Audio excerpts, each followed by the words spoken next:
Thanks for being here. Subscribe to Cheating Stories Best, so you don't miss new stories. How would you react if you found your wife with your adopted son? Today we have a story with a similar plot. Enjoy watching it. Alex, who is 36 years old and male, was my college sweetheart. He had those dreamy eyes, a strong, buff physique, and he used to enjoy playfully carrying me around to tease me. We tied the knot in a charming church ceremony and spent a wonderful 10 years together. Our relationship was the talk of the town, and our friends envied us. As a 36-year-old female, I cherished Alex with all my heart, envisioning a future where we grow old together hand in hand. Alex proved to be an exceptional husband. He consistently showed unwavering dedication to our marriage and family. His loyalty, faithfulness, and reliability were unmatched, and he effortlessly placed my needs and happiness at the forefront. He treated me with respect, kindness, and empathy, making sure I always felt loved and valued. He had a keen ear for my concerns and readily offered his assistance whenever needed. Alex wholeheartedly supported my goals and dreams, offering guidance and help whenever I sought it. He was patient and understanding, making a genuine effort to see things from my perspective. Honesty was his policy, and he maintained open and transparent communication. He didn't keep secrets or withhold important information from me, valuing candid discussions. I took great pride in my choice of husband, appreciating his steadfastness, although a little extra excitement in the bedroom wouldn't have hurt. One day, I crossed paths with a guy named Ethan, a 22-year-old man, at a business conference. We immediately hit it off, and I found myself captivated by Ethan's charisma and charm. We swapped numbers and soon started having regular phone conversations and text exchanges. I knew it was wrong to engage with another man this way, but I couldn't resist. Things between Ethan and me quickly escalated, and we began meeting in secret. Before I knew it, we were involved in an affair. Guilt consumed me whenever I saw Ethan, but his allure was irresistible. He awakened feelings of vitality and desire in me that I hadn't experienced with Alex in a long time. I was fully aware of the wrongdoing, but I couldn't put an end to it. I found myself ensnared in a web of lies and deceit that occupied my every thought. I loved Alex deeply, but I also had strong feelings for Ethan. Eventually, Alex discovered my affair with Ethan, and it shattered him. He couldn't comprehend why I would do such a thing. I attempted to explain that I was unhappy in our marriage and that Ethan made me feel alive again, but Alex's pain was too overwhelming for him to hear me out. He was only aware of the emotional aspect of our affair. Had he known about the physical aspect, I dread to think how he would have reacted. Alex implored me to end the affair and work on our marriage, but I was torn between my love for him and my feelings for Ethan. Even though I didn't vocalize this internal struggle to him, I didn't want to cause harm, but I found myself at a crossroads. Then one day, while I was out walking, I came across an elderly couple holding hands. They exuded happiness and contentment, which stirred up envy within me. It made me realize that what I had with Alex was truly special, and I didn't want to let it slip away. So I reached out to Alex and asked to meet up. We sat down for a lengthy conversation about our marriage. I mustered the courage to be honest with Alex about how I had been feeling neglected and unhappy, and he listened attentively. He expressed his love for me and a desire to work on our relationship, but he made it clear that I needed to end things with Ethan. It was a difficult choice, but I knew it was the right one. I called Ethan and informed him that it was over between us. Ethan was devastated, but he comprehended my decision. I understood that I had deeply wounded both men, but I was committed to mending my marriage. Over the following months, Alex and I dedicated ourselves to improving our relationship. We sought counseling to enhance our communication skills and rekindled our romance by going on dates and rediscovering the activities we enjoyed together when our relationship first blossomed. It dawned on me that I had taken Alex for granted and that he was the man I genuinely loved. In due course, Alex forgave me for my affair, and we left the past behind. We grew closer than ever, solidifying my belief that choosing Alex over Ethan was the right path.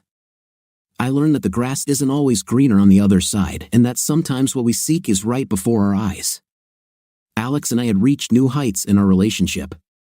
I was accustomed to receiving beautiful bouquets of roses, both at my workplace and home, along with sweetly signed cards from him, all displaying his passionate love. Given this perfection, why did I still yearn for Ethan's presence? Thinking of him was forbidden, let alone plotting how to reconnect with him. My willpower was strong, but my physical desires were frail. Against my better judgment, I reached out to Ethan, confessing my love and suggesting a risky rekindling of our secret affair. He admitted missing me too, and our affair reignited with an unprecedented passion. Alex remained oblivious to it all. I was careful to cover my tracks both in the real world and online.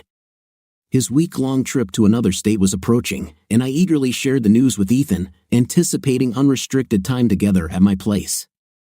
The day arrived, and a teary Alex expressed how much he'd miss me. I shed a few tears too, but deep inside, I felt a sense of freedom in being alone. Less than half an hour after his departure, Ethan arrived at our house, his face beaming with anticipation. Without exchanging greetings, he swept me up and began searching for the bedroom. Meanwhile, I heard some noise downstairs but paid it no mind, fully absorbed in my intense encounter with Ethan.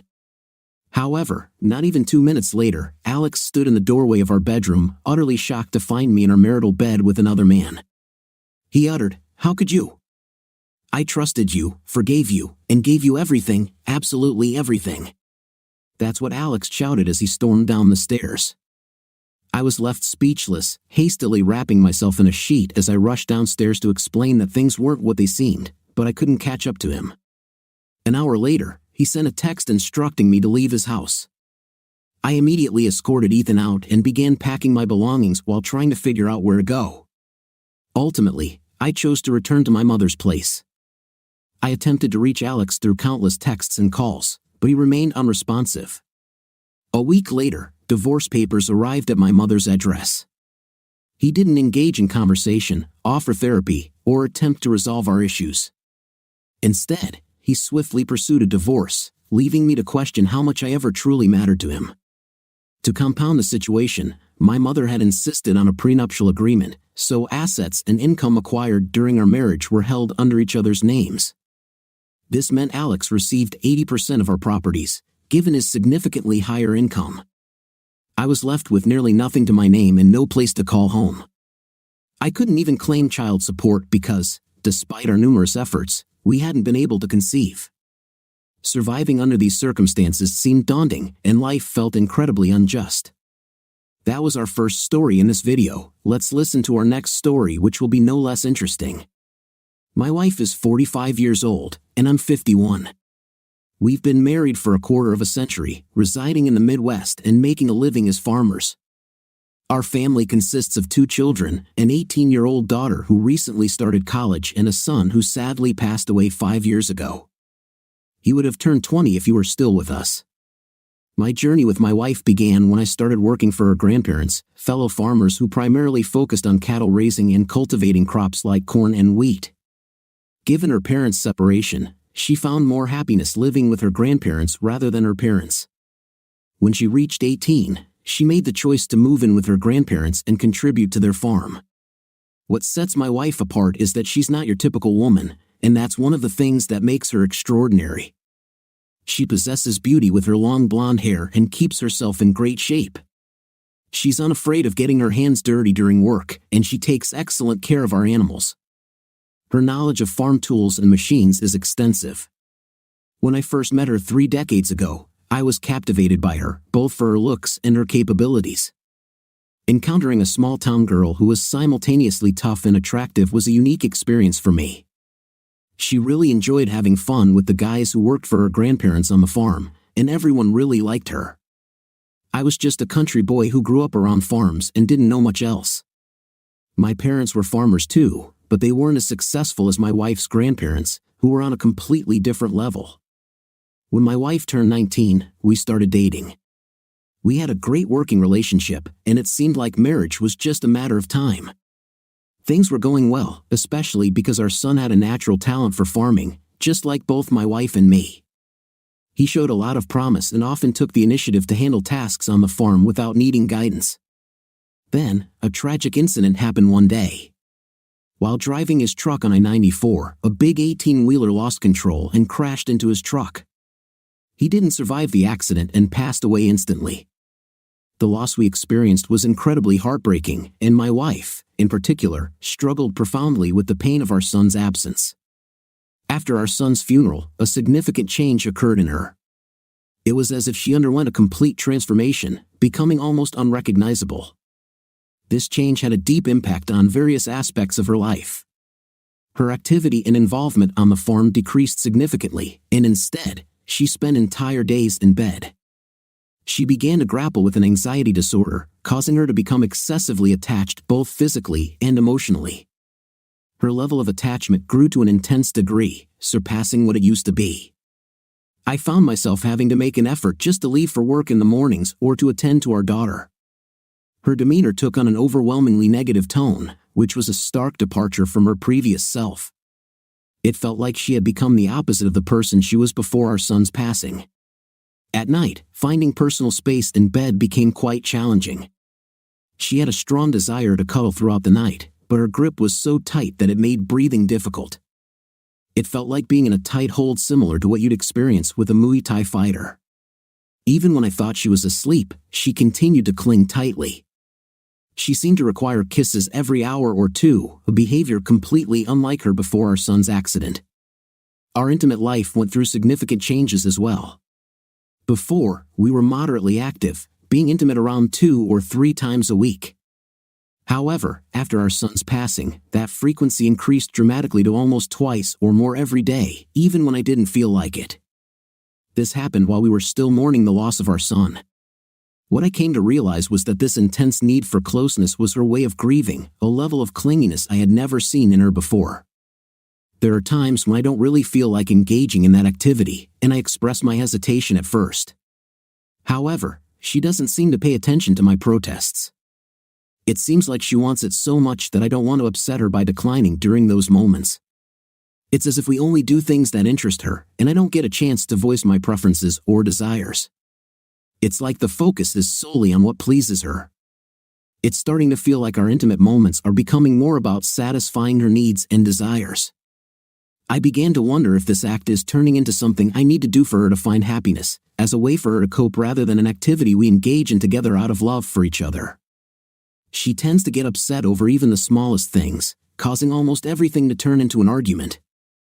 From time to time, when she emerges from her low spirits, she becomes vocal about the state of the farm and sometimes directs her frustration towards our workers. During that period, there was a 14-year-old boy who used to come to the farm to help us out. His parents had problems with misuse and pills. Since he was frequently around, I brought up the idea of adopting him with my wife, considering his tough situation with neglectful parents. However, she strongly opposed the idea.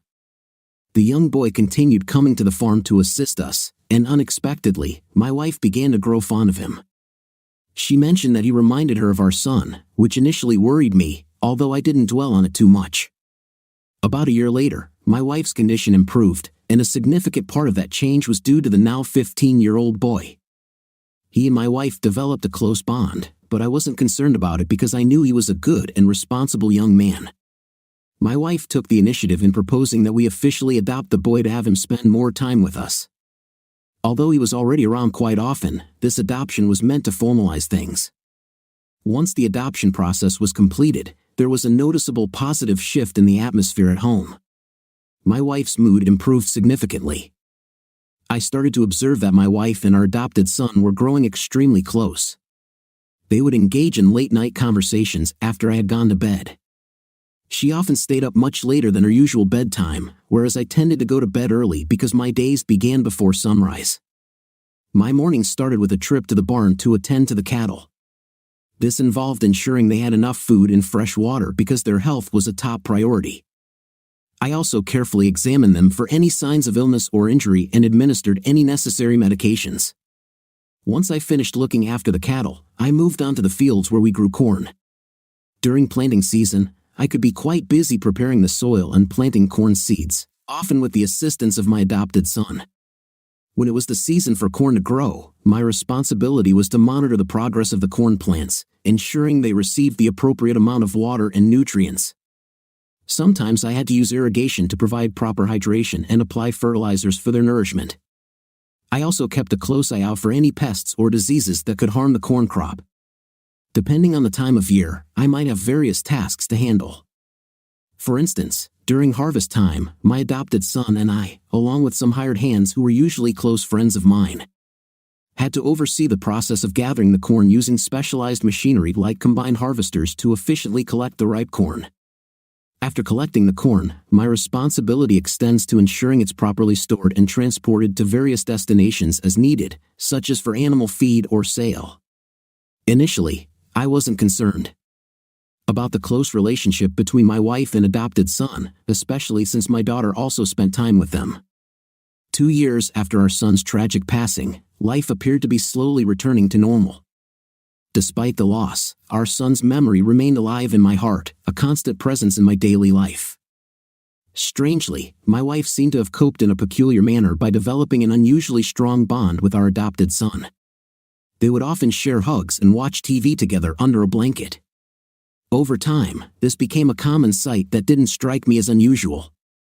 Our intimate life underwent significant changes, dwindling to about once every 2 weeks. It didn't concern me too much, as I felt I was getting too old for frequent bedroom activities. After a long day at work, I often lacked the energy for it. Both my adopted son and I dedicated a substantial part of our days to tending to the cattle and managing the cornfields. However, there were also administrative tasks handled by my wife and daughter, such as keeping track of expenses, maintaining records for both the cattle and the corn, and managing paperwork related to regulations or sales. There was one particular day that aroused my suspicion about my wife's interactions with our adopted son. It happened when I couldn't locate my adopted son, and I began searching for him. We had a separate barn area that housed our office, where my wife spent most of her time. I walked in the direction of the office door, as I had a hunch that my adopted son might be inside. Just outside the door, I noticed his dirty shoes, indicating he was likely indoors.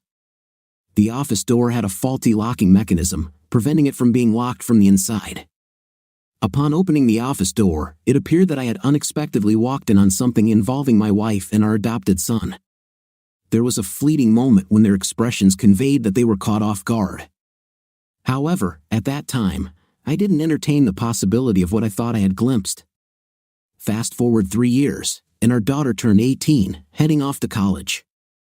This meant that at home, it was primarily just me, our adopted son, and my wife. During the harvest season, we had additional hands assisting on the farm. After a long day's work, it was customary for us to visit a bar for some drinks. However, since my adopted son was not yet 19 and below the legal drinking age, he would typically head inside the house early as the day was coming to an end. I instructed the other workers to go on without me, explaining that I needed to complete a few remaining tasks. I wished to perform a final check on the cattle to ensure they were settled for the night. After completing this task, I took the necessary time to ensure that all our equipment was correctly stored for the evening. Strangely, I felt compelled to go to the office and inform my wife that I was preparing to depart. This was rather out of character for me, given that it had become our established routine to go out after a hectic day of harvesting. As I turned the doorknob and swung open the door, I could already feel a sense of unease settling in my stomach. I experienced a strange feeling as if something was amiss when the door opened. I was overwhelmed by a sudden and powerful surge of emotions. It was as though time had slowed down, giving me the opportunity to observe every aspect of the scene that was unfolding in front of me. There in the midst of it all was my heart raced within my chest as shock and disbelief washed over me like an unexpected wave. My mind struggled to comprehend what I was witnessing, and I was suddenly overwhelmed by a mix of anger, hurt, and a profound sense of betrayal. These emotions swirled together, leaving me feeling almost numb. I couldn't control myself, my hands clenched into fists, and I took deep, heavy breaths. It was as if a surge of energy coursed through me, making me feel somewhat dizzy. For a moment, it felt like I was suspended in time, disconnected from my surroundings. The room seemed hazy at the edges, and my focus narrowed to the distressing scene before me. I had an initial urge to shout, to demand an explanation, and to release the turmoil inside me. Yet, there was another part of me that wanted to avert my gaze, to deny what my eyes were witnessing, and to cling to the hope that it wasn't real. As the seconds ticked by, it became evident that I couldn't evade confronting the unfolding situation. Understanding washed over me forcefully, snapping me out of my initial state of shock and propelling me into a more determined frame of mind. Tears welled up in my eyes, a mixture of sadness and frustration ready to spill over. My voice trembled as I mustered the courage to speak my question, carrying a sense of openness and vulnerability I hadn't felt in a long time. "What's happening?"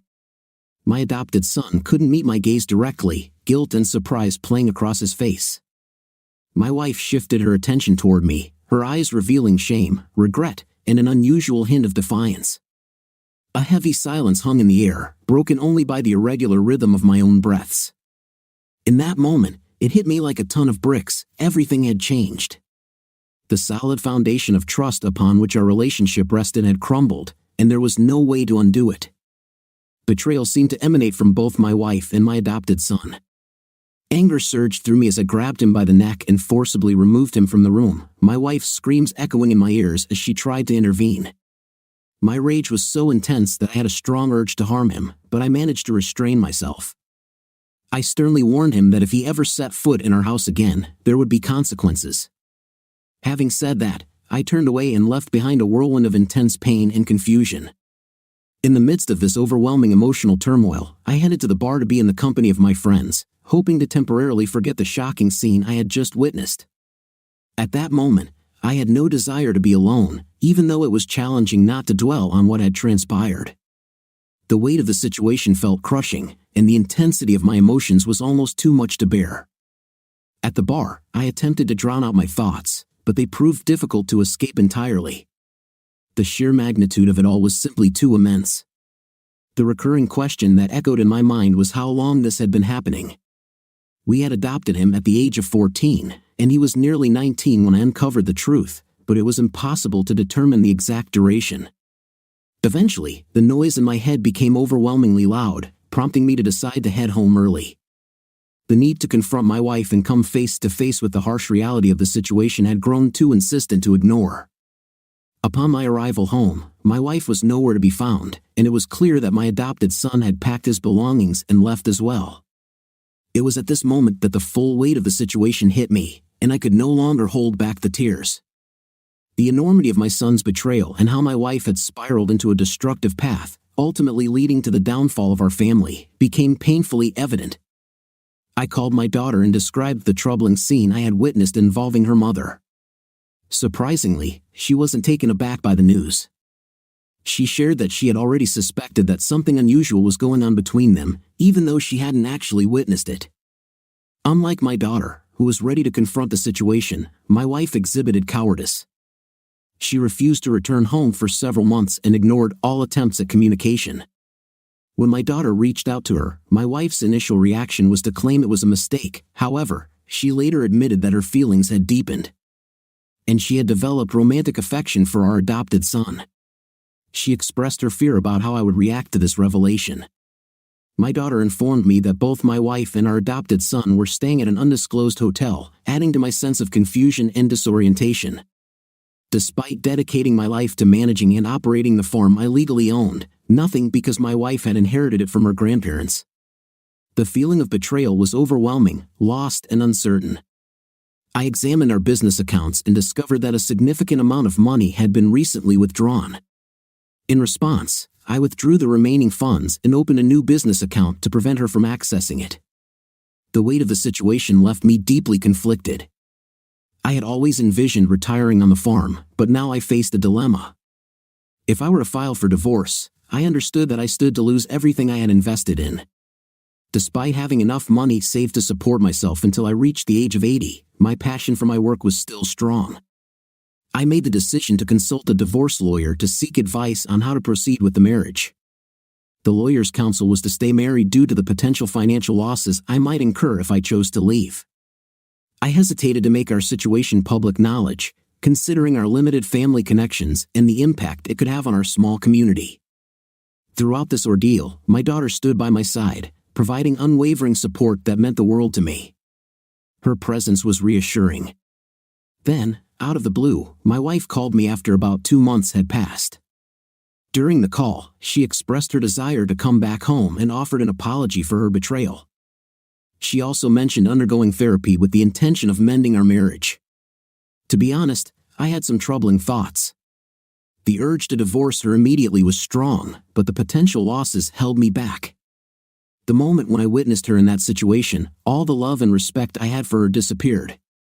My heart seemed to darken, and I even entertained disturbing thoughts of harming her to gain control of everything.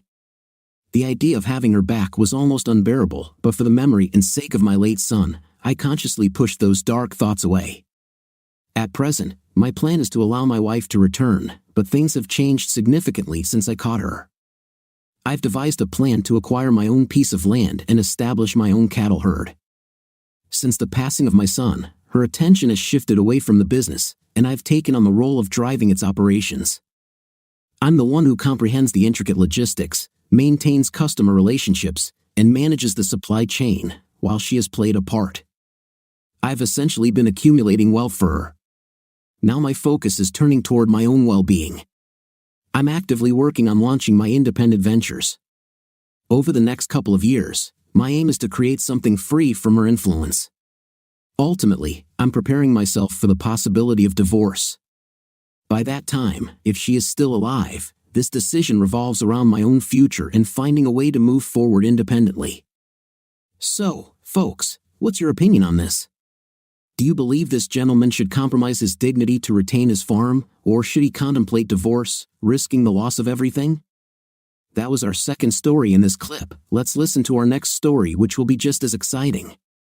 Hello, my life is in complete disarray, and I have no one to turn to for help except you, fellow internet users. Let me provide you with some context. Just over a month ago, my husband Troy, 31 years old, decided to host a wine and dine event with our circle of friends to mark our 3rd anniversary. I wasn't entirely convinced it was a good idea, but he was determined to throw a party to celebrate us. It might sound peculiar, but at that moment, all I could think about was whether his best friend would attend. During a previous night when we were all out together, he kept giving me suggestive glances while dancing at the club. He even signaled for me to join him on the dance floor while Troy was in the restroom dealing with a stomach ache. I did decline his dance invitation, but we had all consumed a bit too much alcohol, and he appeared quite attractive with his shirt unbuttoned all the way down. In that instant, I felt a shift in our relationship. I wasn't sure how I would feel when I saw him at the party. I hadn't encountered him since that night, and a few weeks had passed. I wanted to address the moments that had transpired between us and move past them. I guess a little background: Troy's best friend Mitch, 34 years old, has been friends with him for 20 years, and I've known Mitch for as long as I've known Troy. However, for the first 2 years of my relationship with my husband, Mitch and I were just platonic friends.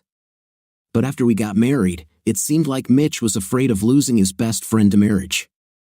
He started accompanying us on almost all our trips and frequently brought along various women since he didn't want to commit to one. My feelings for him remained strictly as a friend, but everything changed after that night at the club. On that particular evening, Troy made a heartfelt toast expressing his love for me and his excitement about having children together. I was overwhelmed with embarrassment and excused myself to the guest bathroom to compose myself. As I was about to leave the bathroom, Mitch followed me in, and what transpired next wasn't something I had planned for. The pleasure was so intense that I couldn't control myself. The thrill of knowing that everyone else was outside while we were engaged in an intimate encounter inside, trying to remain discreet, was oddly exciting. It continued for another 15 minutes until I heard a knock on the door, followed by Troy calling my name. Instantly, guilt washed over me. I pushed Mitch away and pretended I was fixing my appearance. A couple of minutes later, I left the bathroom, with him following me. About 30 minutes afterward, we made sure Troy didn't suspect anything. The most troubling aspect of this whole situation is that it wasn't a one-time occurrence. 2 days ago, a week after the party, Mitch came over while Troy was at the gym late. We engaged in an intimate encounter, and it was in the middle of it that I heard Troy entering the room and catching us in the act. My husband had a complete breakdown right in front of us while we were lying in our bed without clothes, desperately trying to cover ourselves. It was a horrifying sight. However, he quickly regained his composure and became very angry. Troy physically confronted Mitch and forcefully ejected him from the house at 1 a.m., completely without clothes, in the freezing -5°C weather. Then he turned to me and informed me that I'd be spending the night on the couch. He gathered my belongings on the spot and tossed them out into the living room. I didn't have much of a choice and spent a restless 2 days on the couch, only to receive a text from him 48 hours later with a link that contained a PDF of a plane ticket and a letter. I opened the plane ticket, and it had my details on it, showing a flight from New York to Orlando a week from today. I couldn't believe that I had jeopardized a relationship that I had built over 5 years, with 3 of those years being married, for a mere 5-minute indiscretion. What should I do? I still have a week to try and mend things, as I can't go back to live with my grandparents. I can't confide in anyone about this, which is why I'm seeking your advice. Please help me out. I've attempted to communicate with him, but he's isolating himself in the room. He's not going to work, not emerging to have meals. It's been 36 hours since I received the plane ticket, and during this time, I haven't had a meal or slept. I haven't even changed my clothes because I don't want to create a mess in the living room. I'm feeling helpless. I knocked on his door throughout the night, but he didn't respond. All I could hear was the TV playing inside. Finally, he came out and stood at the doorway of the living room. I inquired if he had eaten anything, and I mentioned that I had prepared 2 sandwiches for him to eat. He regarded them as if they were repulsive and then returned to his room without uttering a word. I awoke, realizing it was the day before my scheduled flight. On the coffee table, I noticed bags filled with new clothes and an envelope. Curiosity led me to open one of the bags, and inside, I found the remainder of my belongings, even my miniature collection. Tears welled up in my eyes as the reality of the situation hit me. He hasn't uttered a word to me, and he's been returning home late. I've been cooking for both of us, but I end up eating alone. I often wake up to the sound of him coming home, only to see him head straight to his room. We haven't had any conversations at all. It's astonishing how everything is unraveling so abruptly. I just wish I could comprehend what's going on in his mind. Is he contemplating divorce? I pray that's not the case because it would be a devastating blow from which I fear I might never recover. It's been a month since I had to leave our shared home and move in with my grandparents. He still hasn't communicated with me. I've sent him over 500 texts, but I'm deeply concerned about his well-being. He has blocked me on all platforms. However, a friend he still follows on Instagram mentioned that he posts stories of himself hiking with his work friends.